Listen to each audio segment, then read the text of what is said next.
వీళ్ళు ఒక 2 minutes మాట్లాడండి.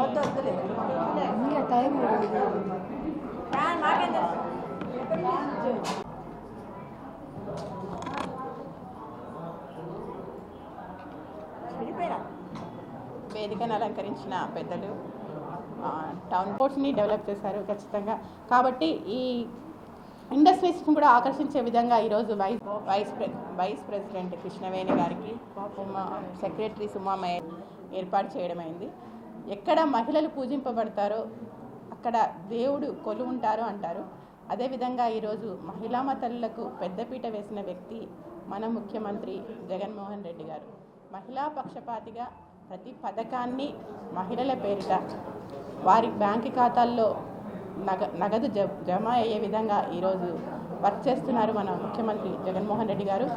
అంబేద్కర్ గారు ఒకటే చెప్పారు, నేను నా దేశ పురోగతిని నా స్త్రీల పురోగతి బట్టి లెక్కిస్తాను అని చెప్పారు. అదేవిధంగా ఈరోజు ఎక్కడైతే స్త్రీల పురోగతి ఉంటుందో అప్పుడే దేశం కూడా పురోగతి చెందుతుంది అని మన కాన్స్టిట్యూషన్ సృష్టికర్తనే డాక్టర్ బిఆర్ అంబేద్కర్ గారు విశ్వసించారు.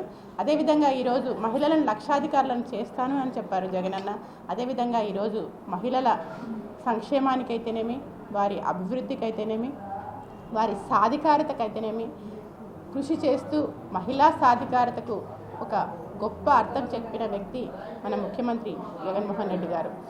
ఈరోజు రాజకీయ సాధికారత చూస్తే ఈరోజు ప్రతి లోకల్ బాడీస్ అయితేనేమి, అంటే సర్పంచ్ల్లో 50%, అదేవిధంగా ఎంపీటీసీల్లో, ఎంపీపీల్లో, అదేవిధంగా నామినేటెడ్ పోస్టుల్లో, అదేవిధంగా మినిస్టర్స్లో కూడా ఎంతోమందికి ఈరోజు మహిళలకు అవకాశం కల్పించారు.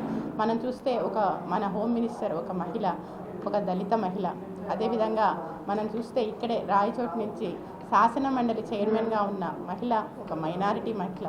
జగన్ ఆ రోజు ఏదైతే చెప్పారో ఈ నవరత్నాల్లో ప్రతి పథకాన్ని ఈరోజు అమలు చేసి మహిళల నమ్మకాన్ని పొందిన మంచి ముఖ్యమంత్రి మన జగన్మోహన్ రెడ్డి గారు.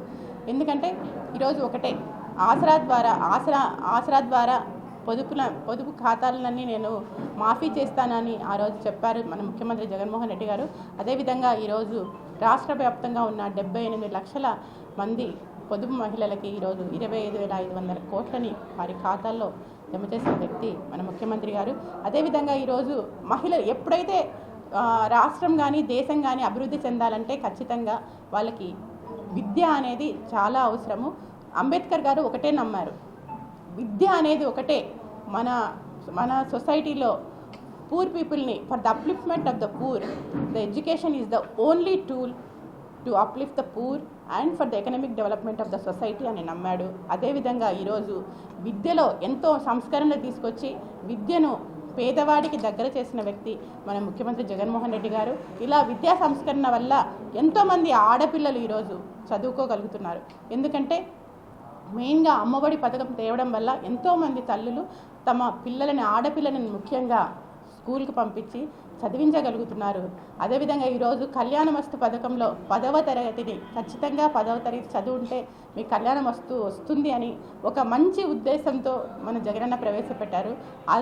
ఆ విధంగా ఆయన కూడా ప్రతి అమ్మాయి ఖచ్చితంగా 10వ తరగతి వరకైనా చదువుతుంది అనే. అదేవిధంగా ఈరోజు వైఎస్ఆర్ చేయూత అయితేనేమి, చేయూత పథకం ద్వారా ఎంతోమంది బీసీ, ఎస్సీ, ఎస్టీ, మైనారిటీ మహిళలకి 4 సంవత్సరాల్లో 75,000 ఇవ్వడం వల్ల వాళ్ళు ఆర్థికంగా నిలదొక్కుకోవడమే కాకుండా వాళ్ళ కుటుంబానికి ఆసరాగా ఎంతోమంది ఉన్నారు. ఖచ్చితంగా కూడా ఇది మన జగనన్నకి అక్క చెల్లెమ్మలందరూ కూడా వాళ్ళ జీవనాలు అందజేస్తున్నారు దీనివల్ల. అంతేకాకుండా ఈరోజు చూస్తే రాష్ట్రంలో 31 లక్షల మందికి ఇళ్ల పట్టాలు మంజూరు చేసిన వ్యక్తి మన ముఖ్యమంత్రి జగన్మోహన్ రెడ్డి గారు. అదేవిధంగా ఇప్పటికే 22,000 ఇళ్ళని కూడా కట్టిస్తున్నారు.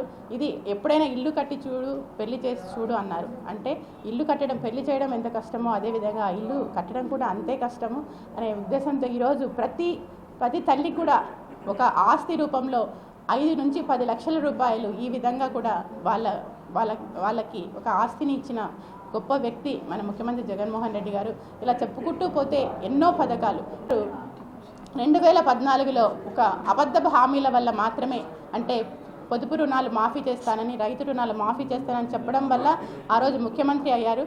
ఈరోజు ప్రతి ఒక్కటి ఆ అబద్ధం హామీలు 600 తర్వాత కూడా 600 హామీలు చెప్పారు, 6 కూడా నెరవేర్చలేదు. ప్రతి కూడా ఒక్క పథకమైన ఆయనకు చెప్పుకోవడానికి ఉంటే ఈరోజు ఖచ్చితంగా కూడా ఆయన ఎవరితో పొత్తు పెట్టుకోకుండా సింగిల్గా వచ్చేవాడు. కానీ ఈరోజు ఆ పరిస్థితి ఆయనకు లేదు. ఎందుకంటే చెప్పుకోవడానికి ఒక జన్మభూమి కమిటీలు తప్ప ఎలాంటివి కూడా ఆయనకు లేవు. ఖచ్చితంగా ఈరోజు జగనన్న తన ఏమైతే చెప్పాడో చెప్పినవన్నీ కూడా చేసి చూపించిన వ్యక్తి, మాట తప్పని వ్యక్తి, ఖచ్చితంగా కూడా ప్రజల విశ్వసనీయతను చూరగన్న ముఖ్యమంత్రి మన జగన్మోహన్ రెడ్డి గారు. అందుకే ఆయన ఒకటే చెప్పాడు, నాకు నా స్టార్ క్యాంపెయినర్స్ నా అక్క చెల్లెమ్మలే. అంత ధైర్యంగా దమ్ముతో చెప్తున్నాడు అంటే నేను నా అక్క చెల్లెమ్మలకు న్యాయం చేశాను, వాళ్ళ ఆర్థిక పురోగతికి కానీ వాళ్ళ కుటుంబ పురోగతికి కానీ నేను సాయపడ్డాను, ఖచ్చితంగా కూడా నా అక్క చెల్లెమ్మలు నా వెంటే ఉంటారు అనే ఒక మంచి ఉద్దేశంతో, ఒక నమ్మకంతో ఆయన చెప్పగలుగుతున్నారు. కానీ అదే చంద్రబాబు నాయుడు ఆయనకి పవన్ కళ్యాణ్ కావాలి, పొత్తులు కావాలి, ఆయన పొత్తులను నమ్ముకున్నాడు. కానీ జగనన్న పొత్తు తన అక్క చెల్లెమ్మలే తన పొత్తు. జగనన్న వదిలిన బాణాలు ఈరోజు ప్రతి అక్క చెల్లెమ్మలు అని ఈ సందర్భంగా తెలియజేస్తున్నాను. అందరూ అంటారు, మీరు పథకాలు బాగా ఇస్తున్నారమ్మా, మీరు అభివృద్ధి ఎక్కడుంది అంటారు. మీరు అభివృద్ధి అనేది ప్రతి విలేజ్లో ఈరోజు చూస్తున్నాం. మనం ఒక విలేజ్కి వెళ్తే విలేజ్ హెల్త్ క్లినిక్స్ అయితేనేమి, రైతు భరోసా కేంద్రం అయితేనేమి, సచివాలయాలు అయితేనేమి ప్రతి దగ్గర కూడా మనకు కనిపిస్తున్నాయి. అదేవిధంగా village health centres, bedded hospitals ప్రతి మండల్ లెవెల్లో కూడా 30 బెడెడ్ హాస్పిటల్స్ ఈరోజు ఉన్నాయి.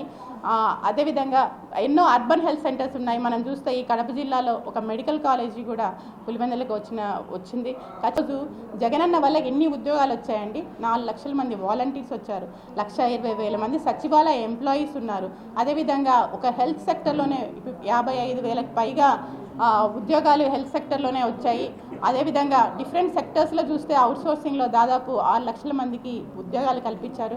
అదేవిధంగా ఈరోజు ఈజ్ ఆఫ్ డూయింగ్ బిజినెస్లో నంబర్ 1గా ఈరోజు మన స్టేట్ ఉంది. అంటే అంత ఇన్ఫ్రాస్ట్రక్చర్ని డెవలప్ చేసి ఈరోజు జగనన్న ప్రతి ఇండస్ట్రీస్ని ఆకర్షితం చేస్తున్నారు. ఖచ్చితంగా కూడా